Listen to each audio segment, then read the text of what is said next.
Rock and roll. Put this to the side. Sig, thanks very much for doing this with me. I really appreciate it. So let's start in this way. When I say to you, communicating in and for and to our community, what's that even mean to you? Talking to and being part of the community and using communications kind of as a hook there. Well, we live in one of the best places in America today. Yeah. And, so the question is, what does that mean?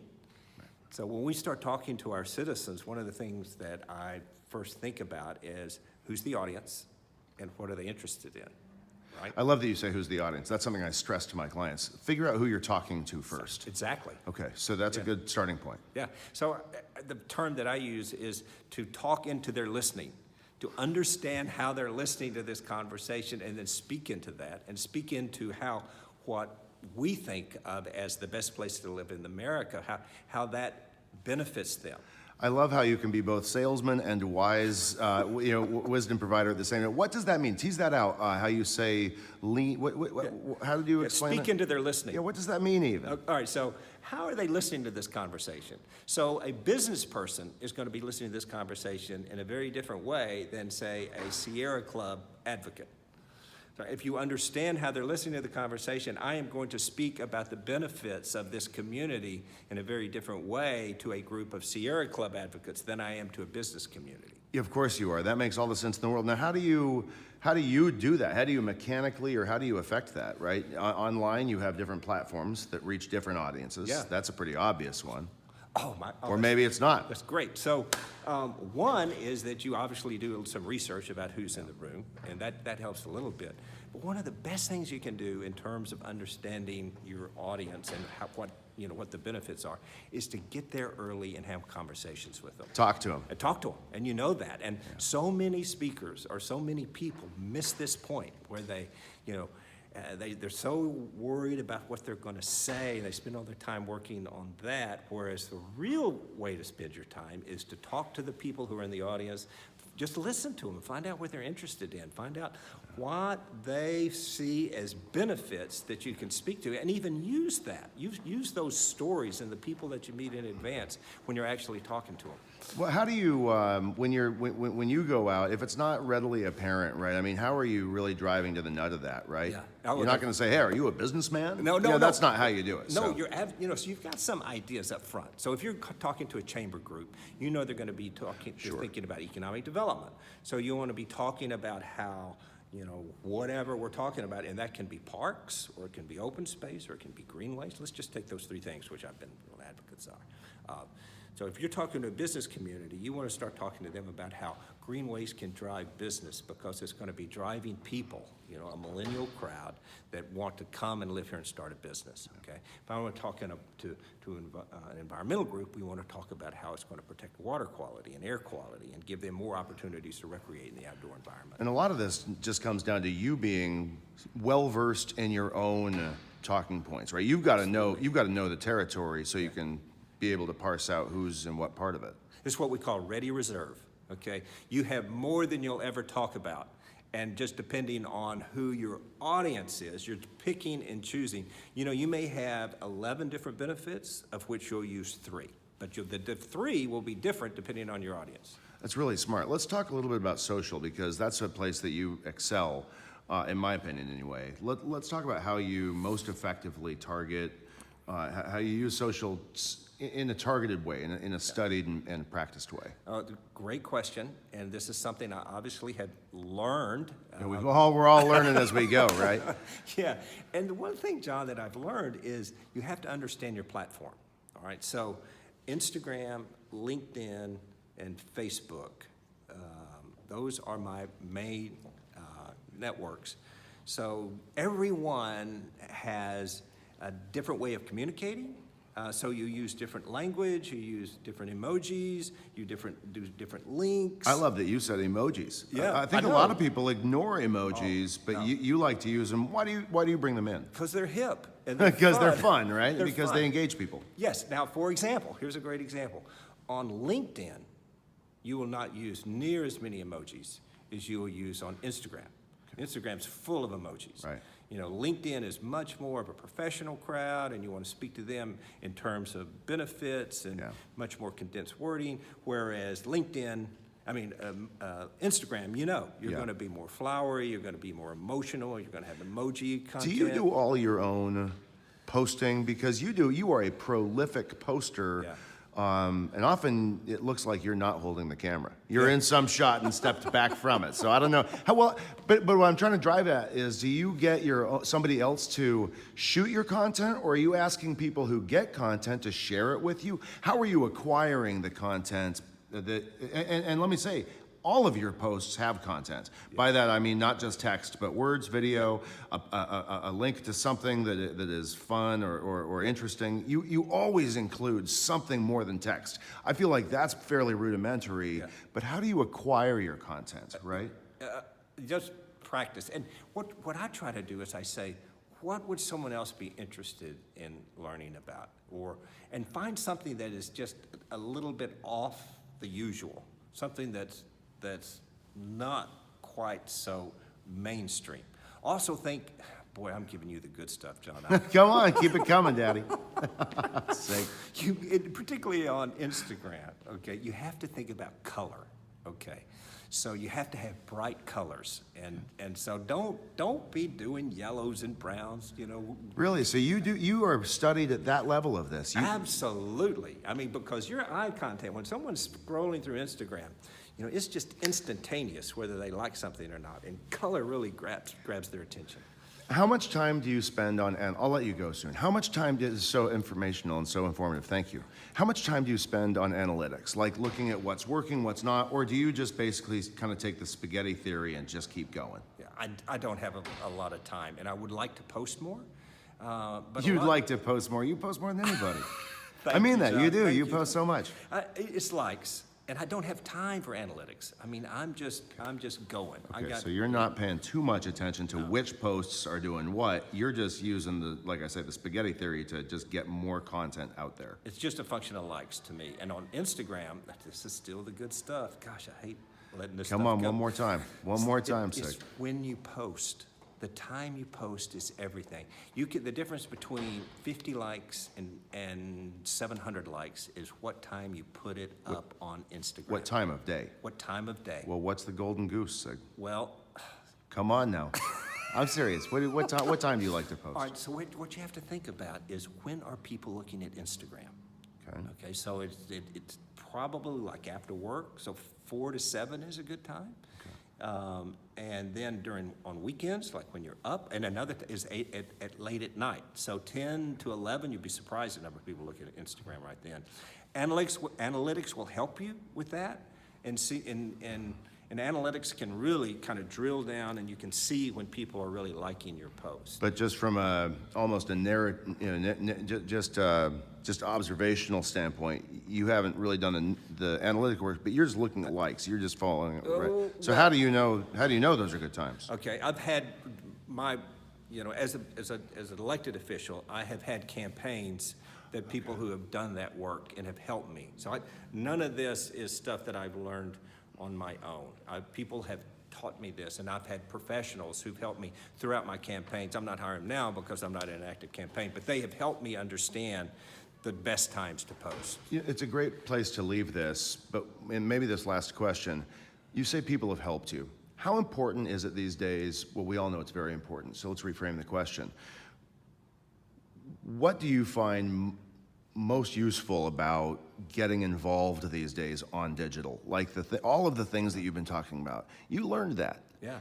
Has it been helpful? Oh my God, is everything. So 2 stories real quick.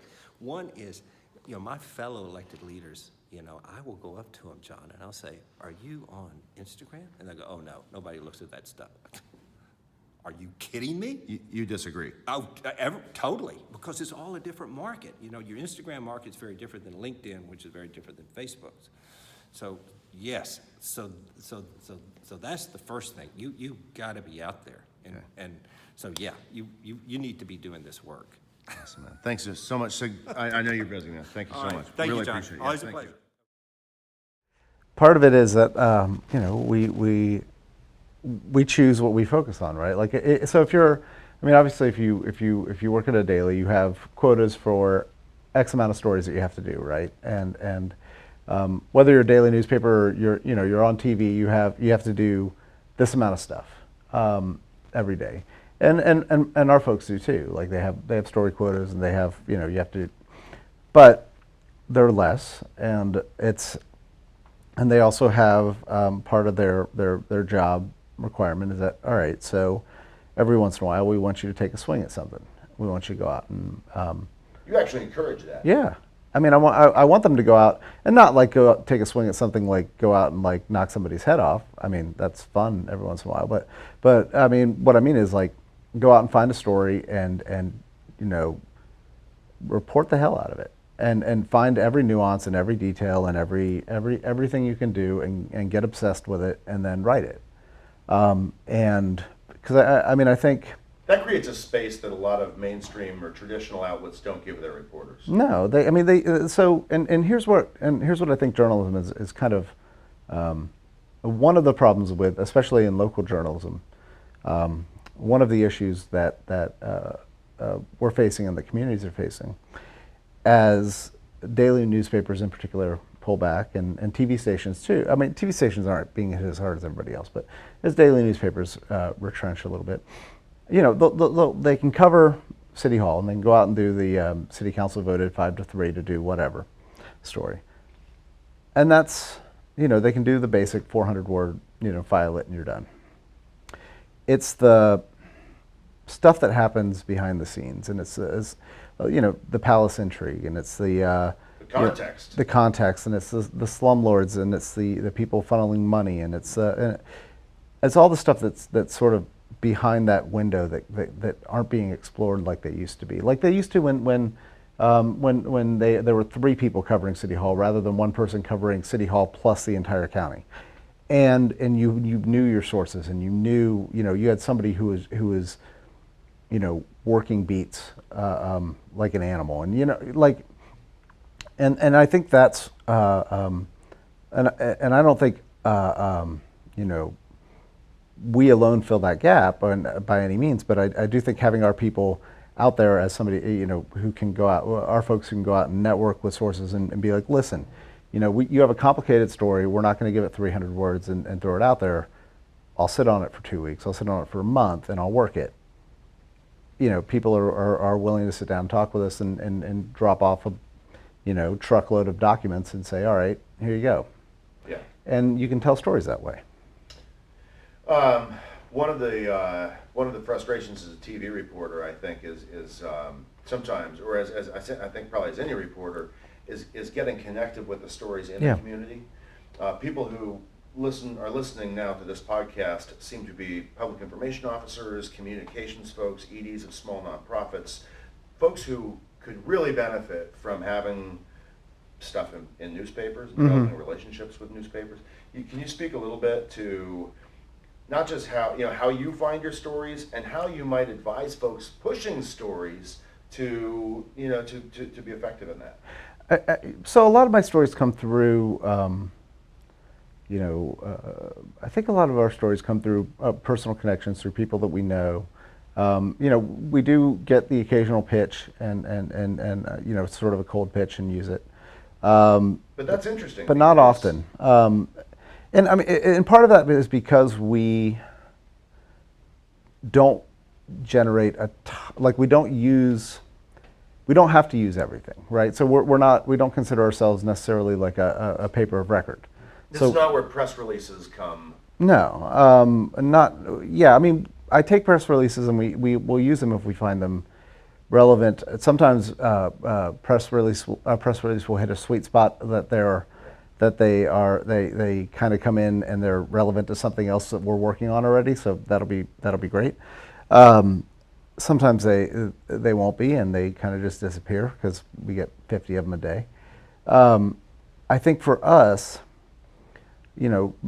I get a lot of stories when I develop relationships with people, and I get, if I don't know somebody and I'm getting press releases from folks that I haven't met before, or I don't have any relationship with rather, I probably get 25, 30 of those a day, so I'm not really apt to pay attention to them. If I have a relationship with somebody, whether they're in a nonprofit, they're an attorney who's worked cases that I've reported with before, and they either give me a call or send me a text message or something and say, hey Jeff, you should pay attention to this thing. I think it's important, and I know them well enough to know that they're probably not bullshitting me. Then I'm more apt to pay attention to it, or frankly, sometimes I owe them a favor, so I'll look into it. So is the lesson learned for communicators, professional communicators, develop relationships, Yeah. seek out? I think everything's a personal business, right? Like everything is Transactional. yeah, in a way. I mean, not that this a little. Not to be course. calculating, but yeah. I mean, I tend to. So you get like so flooded with things, right? Like so flooded with information, so flooded with emails and press releases and all that sort of stuff, and it's really too much to handle. Like I could spend my entire day like sifting through emails and trying to respond to them all. And I don't mean to be like rude to people who send me emails, but there's just no way I'm going to respond to them all because I'm not going to do that. I have other things to do. But if I have built a relationship with people and I respect their work and I understand what they're trying to do, and they can say, hey, are you interested in this thing? And I can say no, and that's not going to happen. Or hey, send this thing to Brian, send this thing to Andrea, somebody else on staff. Yeah, they might be able to do it. Then that's going to work better. So for folks then who aren't pushing the traditional press release crap, I'm looking at, I know just for folks at home, I'm just like kind of looking at this spread of cool articles on your wall. That's like 6 months old. Yeah, But well, but I mean, you've got this just, it's very eclectic. It's very diverse. I'm seeing, well, there's a lot of food up here. it's a food magazine from like 6 months ago. Well, how do people know what kind of stories resonate with you? And I guess my point to this is, so I want to tease out this notion that not every news outlet should get the same kind of stories. Oh, right. Or should be pitched the same way, right? Definitely So not. Talk a little bit about how, as just a practitioner of information, as a communicator, you have to know. So our stories are, for us, anything that has, anything that's built around sort of we report a lot on social justice issues, I think. We report a lot on housing issues, on socioeconomic things, on things associated with criminal justice. I don't housing costs. I think are big in sort of the news sphere.